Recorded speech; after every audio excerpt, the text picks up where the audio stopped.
Bismillahirrahmanirrahim. Assalamualaikum warahmatullahi wabarakatuh. Pada video kali ini saya akan menjelaskan sedikit materi tentang konsep dasar sistem operasi. Masuk pada materi. Sebelum kita lanjut pada materinya, saya akan perkenalkan nama terlebih dahulu. Perkenalkan, nama saya Renaldi, NIM 19044115338, mata kuliah Sistem Operasi Komputer. Kita masuk pada materinya.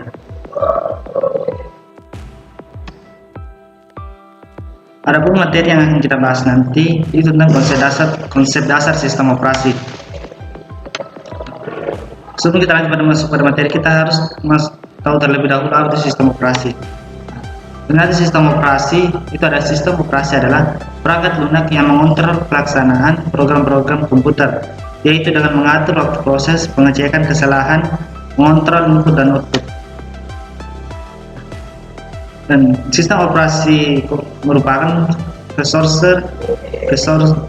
manager atau pengelola sumber daya yang berperan untuk mengatur, mengorganisasikan, atau mengoperasikan secara keseluruhan bagian sistem yang kompleks. Yang kedua itu adalah program.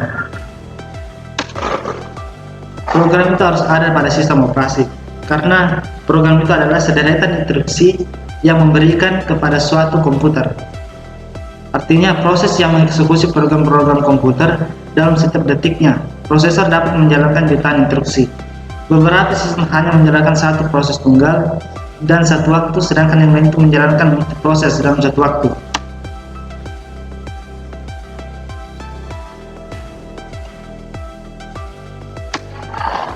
Selanjutnya adalah contoh bahasa pemrograman.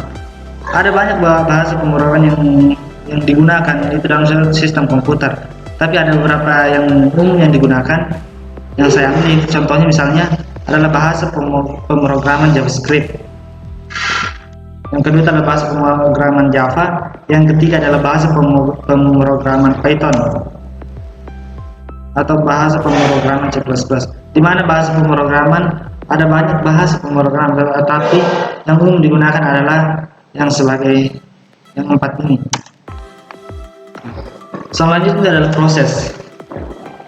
Proses itu harus ada atau mutlak adanya pada suatu sistem komputer. Pada proses adalah pada granularity yang sangat kecil. Prosesor hanya menjalankan satu proses dalam satu waktu. Kemudian secara cepat ia berpindah menjalankan proses lainnya dan seterusnya. Sehingga bagi penglihatan dan perasaan pengguna manusia, seakan-akan proses itu menjalankan beberapa proses secara bersamaan. Ini adalah contoh proses yang ada pada sistem operasi.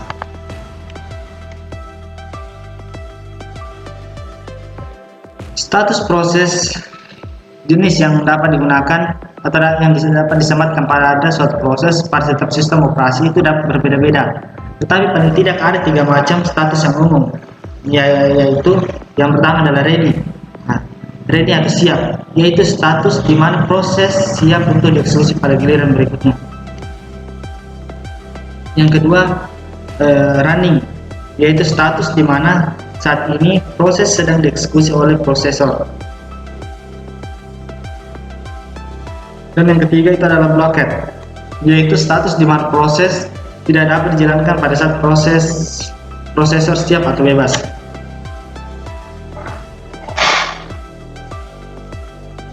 Selanjutnya, ini adalah komponen sistem operasi.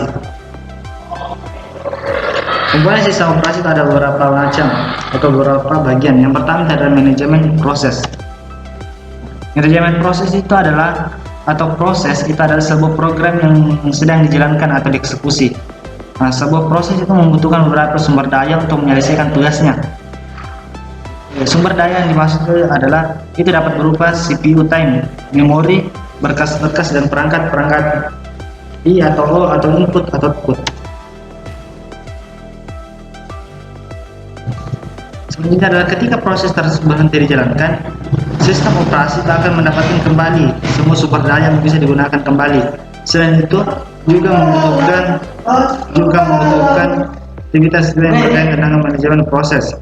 Ini seperti Yang pertama adalah membuat dan menghapus prosesor pengguna dan sistem proses. Selanjutnya adalah menunda atau melanjutkan proses.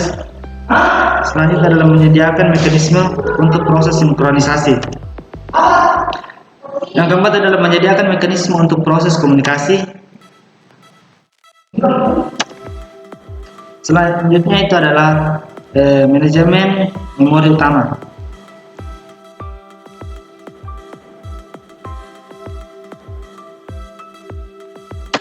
Manajemen memori utama itu adalah memori utama atau lebih dikenal sebagai memori adalah sebuah array yang besar dari word atau byte yang ukurannya mencapai ratusan, ribuan atau bahkan jutaan. Setiap word atau byte mempunyai alamat tersendiri. Memori utama berfungsi sebagai tempat penyimpanan instruksi atau data yang akses datanya digunakan oleh CPU dan perangkat input-output. Memori utama termasuk tempat penyimpanan data yang bersifat volatile, tidak permanen, yaitu data yang akan hilang kalau komputer itu dimatikan. Memori utama itu bertanggung jawab atas aktivitas-aktivitas yang berkaitan dengan manajemen memori utama. Contohnya itu adalah menjaga track dari memori yang sedang digunakan dan siapa yang menggunakannya.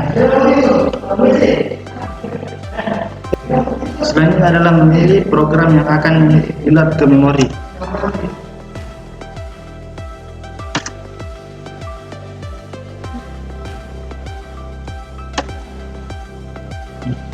Yang ketiga itu adalah manajemen berkas. Manajemen berkas atau berkas adalah sekumpulan informasi yang berhubungan sesuai dengan tujuan pembuat berkas tersebut. Umumnya berkas yang mempresentasikan program dan data. Sistem operasi bertanggung jawab untuk aktivitas berikut yang berhubungan dengan manajemen berkas. Contohnya itu adalah mendukung atau manipulasi berkas dan direktori. Selanjutnya adalah pembuatan dan penghapusan direktori. Selanjutnya itu adalah pembuatan dan penghapusan berkas. Yang terakhir adalah membackup berkas ke media penyimpanan yang permanen. Artinya manajemen berkas itu sangat penting dalam sistem operasi. Yang keempat adalah manajemen input output. Artinya sering juga disebut dengan device manager, yang mana menyediakan device driver yang umum sehingga operasi input atau output dapat seragam atau membuka, membaca, menulis, atau menutup. Contohnya adalah menggunakan operasi yang sama untuk membaca berkas pada perangkat keras CD-ROM dan floppy disk.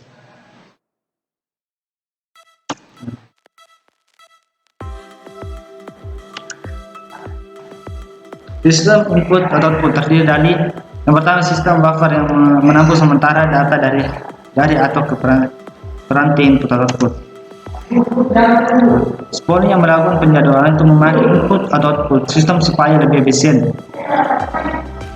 Selanjutnya adalah antarmuka device driver yang umum menyediakan device driver sehingga sistem operasi dapat seragam buka, baca, tutup, dan tulis. Yang kelima adalah manajemen penyimpanan sekunder. Penyimpanan sekunder terjadi karena memori utama bersifat sementara dan kapasitasnya terlalu kecil. Maka untuk menyimpan semua data program secara permanen, sistem komputer harus menyediakan penyimpanan sekunder untuk dijadikan backup memori utama. Contoh dari penyimpanan sekunder adalah hard disk, disket, dan lain-lain. Sistem operasi bertanggung jawab dalam aktivitas berhubungan dengan manajemen penyimpanan sekunder. Manajemen ruang kosong atau alokasi penyimpanan. Selanjutnya adalah jaringan, di mana jaringan pada sistem komputer sangat diperlukan karena sistem distribusi adalah kumpulan proses yang tidak terbagi memori atau blok. Setiap proses memiliki memori lokal masing-masing. Prosesor dalam sistem terhubung dalam jaringan komunikasi. Sistem terdistribusi menyediakan akses pengguna ke bermacam-macam sumber daya. Akses tersebut menyebabkan yang pertama adalah peningkatan kecepatan komputasi. Selanjutnya adalah peningkatan penyediaan data. Yang ketiga adalah peningkatan keandalan. Yang kedua adalah sistem proteksi.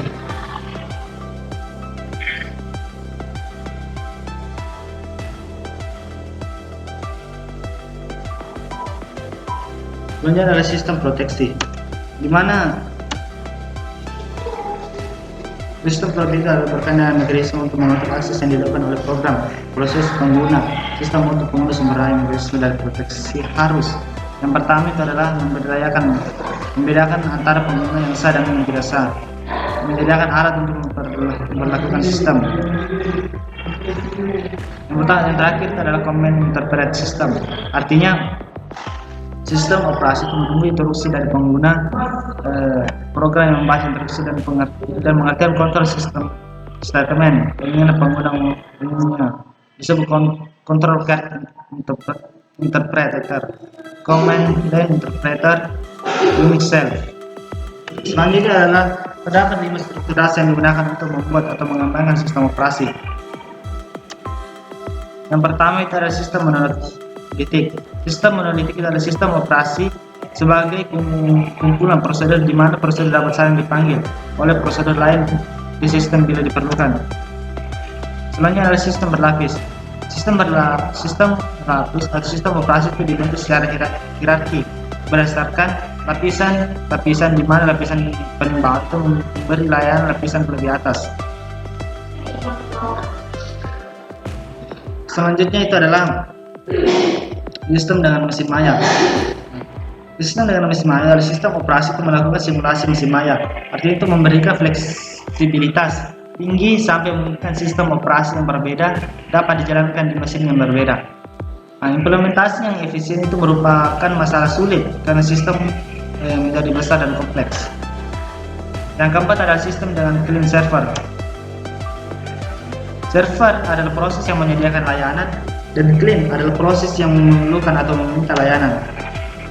Yang kelima dan yang terakhir adalah sistem berorientasi objek.